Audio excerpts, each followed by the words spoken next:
अगर आप ऊर्जा के इस आयाम को सक्रिय करते हैं तो जीवन के अन्य आयाम खुल जाएंगे। एक चीज यह है कि क्या आप उन आयामों के लिए तैयार हैं? कुंडलिनी योग मूल रूप से सबसे जोखिम भरा योग है। मैं जोखिम भरा इसलिए कह रहा हूं क्योंकि यह सबसे शक्तिशाली भी है। अगर आपको गहरी खाई में कूदना है तो या तो आपको पागल होना चाहिए या आपको किसी पर जबरदस्त भरोसा होना चाहिए।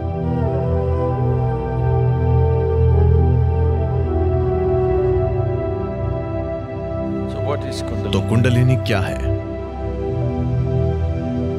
अभी मैं बोल रहा हूं, ये कुंडलिनी है। आप सतर्क हैं और सुन रहे हैं। अगर आप सतर्क होकर सुन रहे हैं, ये कुंडलिनी है। एक फूल खिल रहा है, वो कुंडलिनी है। एक कुत्ता भौंक रहा है, वो भी कुंडलिनी है। या दूसरे शब्दों में, अस्तित्व की मौलिक जीवन शक्ति को हम कुंडलिनी कहते हैं। अब सिस्टम के भीतर, मानव प्रणाली के भीतर, अगर आप इसे एक तरह के जीवन पैकेज के रूप में देखें तो यह जीवन का एक टुकड़ा है। जीवन का यह टुकड़ा एक खास तरीके से इस ऊर्जा की परतों के साथ पैक किया गया है। ऊर्जा का एक आयाम तुरंत जीवित हो जाता है क्योंकि यह आपके अस्तित्व की प्रक्रिया के लिए जरूरी है। ऊर्जा के अन्य आयाम तब तक जीवित नहीं होंगे जब तक आप उनके बारे में कुछ नहीं करते, जब तक आप उनके बारे में जागरूक नहीं हैं और उन्हें एक खास तरीके से सक्रिय नहीं करते, तब तक वे अस्तित्व में नहीं आते। वे शांत रहते हैं। निष्क्रिय ऊर्जा उस ऊर्जा से बहुत बड़ी है जो अभी उपयोग में है। अपना जीवन चलाने के लिए, एक भौतिक जीवन को पूरी तरह से जीने के लिए, एक पूर्ण भौतिक और बौद्धिक जीवन जीने के लिए आपको चक्रों में से बस 21 चक्रों को सक्रिय करना जरूरी है। इन 114 में से अगर 21 सक्रिय हैं तो आप पूरा जीवन जिएंगे। आप किसी भी कमी को महसूस नहीं करेंगे। आप एक पूरा भौतिक जीवन जिएंगे। आपके जीवन में कोई समस्या नहीं होगी। आप सोचेंगे कि आप एक बड़ी सफलता हैं, लेकिन आप केवल 21 हैं, जो कि 21% से कम है। 114 में से 20% से कम। 20% से कम में भी आप बिना किसी कमी के पूर्ण जीवन महसूस करेंगे। जीवन का बाकी प्रतिशत, वो किस बारे में है? अगर आपका इरादा सिर्फ अच्छे से जीने का है तो इसकी जरूरत ही नहीं है। अगर आप ऊर्जा के इस आयाम को सक्रिय करते हैं तो जीवन के अन्य आयाम खुल जाएंगे। एक बात यह है कि क्या आप उन आयामों के लिए तैयार हैं? सवाल यह नहीं है कि यह अच्छा है या बुरा। सवाल यह है कि क्या आप उसके लिए तैयार हैं? क्योंकि भले ही सबसे अच्छी चीजें आपके जीवन में आएं, पर आप उनके लिए तैयार न हो तो यह आपके लिए अच्छा नहीं होगा। आपके अनुभव में यह अच्छा नहीं होगा। अगर कुछ आपके पास तब आया जब आप उसके लिए तैयार नहीं थे, है कि नहीं? अगर यह सबसे बड़ी चीज हो तो भी शायद यह सबसे बड़ी चीज हो, पर यह तब आई जब आप तैयार नहीं थे, तो यह अच्छी बात नहीं है ना? तो क्या आप तैयार हैं? यह पहला सवाल है। अगर आप तैयार हैं तो हम इसके लिए क्या कर सकते हैं? हम इसे कैसे सक्रिय कर सकते हैं? ऐसा करने के कई तरीके हैं, कई तरीके। लेकिन कुंडलिनी योग अभ्यास से लोग परिचित हैं? ठीक है। कुंडलिनी योग, मैं किसी पर टिप्पणी नहीं कर रहा हूं। कुंडलिनी योग मूल रूप से सबसे जोखिम भरा योग है। मैं जोखिम भरा इसलिए कह रहा हूं क्योंकि यह सबसे शक्तिशाली भी है। सबसे शक्तिशाली हमेशा सबसे खतरनाक भी होता है, अगर गलत तरीके से किया जाए तो। अभी दुनिया में कई प्रकार की ऊर्जाएं हैं। बिजली को भी कई अलग अलग तरीकों से पैदा किया जा रहा है। एक तरीका है कि हम इसे परमाणु रिएक्टरों के माध्यम से करते हैं। यह ऊर्जा उत्पादन का सबसे कारगर तरीका है जिसे हम अभी जानते हैं, लेकिन यह सबसे खतरनाक तरीका भी है ना? जब चीजें गलत हो जाती हैं तो वे गंभीरता से गलत हो जाती हैं। जब चीजें सही होती हैं तो ये दुनिया में ऊर्जा का उत्पादन करने का वाकई सबसे आसान और अच्छा तरीका है, परमाणु ऊर्जा। लेकिन जब ये खराब हो जाता है तो ये वास्तव में इस तरह खराब हो जाता है कि आप इसे ठीक नहीं कर सकते। कुंडलिनी योग भी ऐसा ही है। ये सबसे शक्तिशाली है, पर यह सबसे खतरनाक है।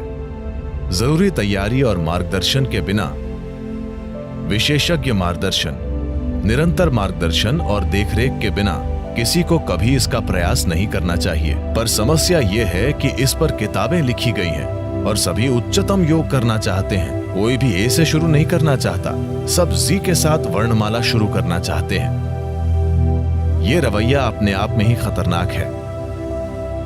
जो शक्ति जीवन में परिवर्तन ला सकती है वो जीवन का विनाश कर सकती है, सिर्फ इसलिए कि जरूरी प्रतिबद्धता, समर्पण, ध्यान और समझ के बिना इसे किया जा रहा है।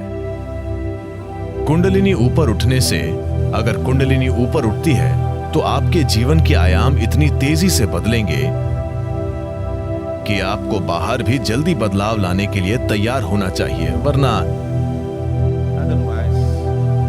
चीजें बड़े पैमाने पर बिखर जाएंगी। शास्त्रीय यौगिक परंपराओं में हम पारिवारिक स्थितियों में रहने वाले लोगों को एक प्रकार का योग सिखाते हैं। एक अन्य प्रकार का योग है जो हम तपस्वियों को सिखाते हैं। ईशा में हमारे पास दोनों रूप हैं। हमारे पास तप योग है और सामान्य योग भी है। हम आपको तपस्वी योग कभी नहीं सिखाएंगे। यह योग का सबसे शक्तिशाली तरीका है, लेकिन इसमें अनुशासन और फोकस की जरूरत होगी, जो आप अपने सामान्य जीवन में नहीं कर पाएंगे। अगर आप उस तरह का योग करते हैं तो यह आपके बाहरी जीवन को तुरंत तोड़ फोड़ देगा। अब यह योग आपके जीवन में जोड़ तोड़ करने के लिए नहीं बनाया गया है। यह आपके जीवन को बेहतर बनाने के लिए बनाया गया है। जब जीवन बेहतर होता है, जब चीजें बेहतर होती हैं, आप अधिक पैसा कमाते हैं, आपका बिजनेस बेहतर हो रहा है, आपका पेशा बेहतर हो रहा है, आमतौर पर दुर्भाग्य से परम की तलाश करने की आपकी लालसा धीमी हो जाती है। हाँ, तो वास्तविक अर्थों में ये तरीका अच्छा नहीं है, पर यह आज की दुनिया में काम करने का एकमात्र तरीका है, और ये एकमात्र तरीका है जो अधिकांश लोगों के लिए कारगर होता है। बहुत कम लोगों के लिए हम इसे अन्य तरीकों से कर सकते हैं। हम इन सभी चीजों को दरकिनार कर सकते हैं और बस बहुत ही शक्तिशाली तरीके से काम कर सकते हैं, पर यह उनके आसपास के सभी सामाजिक ढांचों को खत्म कर देगा जो हर किसी के लिए अच्छा नहीं है। तो ये विभिन्न आयाम है। अगर कुंडलिनी योग का अभ्यास करना है तो आपको एक निश्चित प्रकार के वातावरण में होना चाहिए। आप सामाजिक परिस्थितियों में रहकर कुंडलिनी योग नहीं कर सकते, वरना कुंडलिनी योग के नाम पर आप कुछ सरल कर रहे हैं, क्योंकि कुंडलिनी योग आपको कुछ दिनों के भीतर बदल सकता है। अचानक अभ्यास के 2 दिनों बाद ही आप अपने ही घर में एक अजनबी की तरह महसूस करेंगे, क्योंकि यह आपके बारे में सब कुछ बदल देगा। क्या हम कुंडलिनी ऊंचा उठा सकते हैं? हाँ, हम कर सकते हैं। एक तरीका यह है कि मददगार माहौल बनाया जाए ताकि यह धीरे धीरे बढ़े। दूसरा तरीका इसे इस तरह भड़काना है कि यह जल्दी से बढ़ जाए। अगर यह जल्दी से बढ़ जाती है तो सब कुछ नाटकीय रूप से बदल जाता है।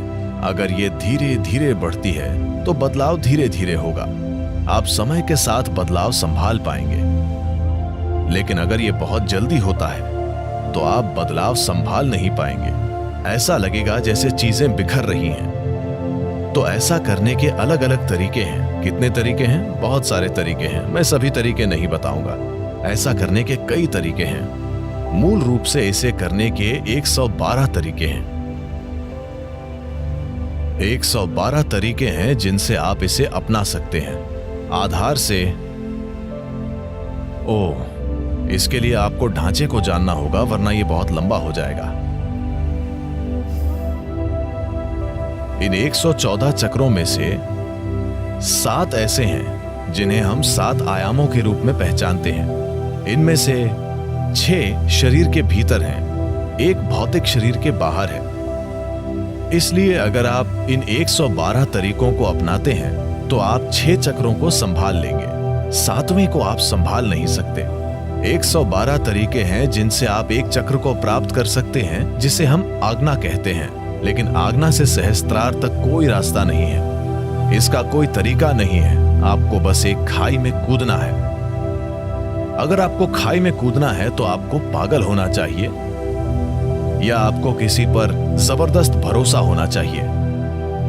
कोई व्यक्ति कूदो कहता है और आप कूद रहे हैं क्योंकि आपको किसी पर इतना गहरा भरोसा है, लेकिन जब वो जंप कहता है तो ये आपके लिए अच्छा ही होगा।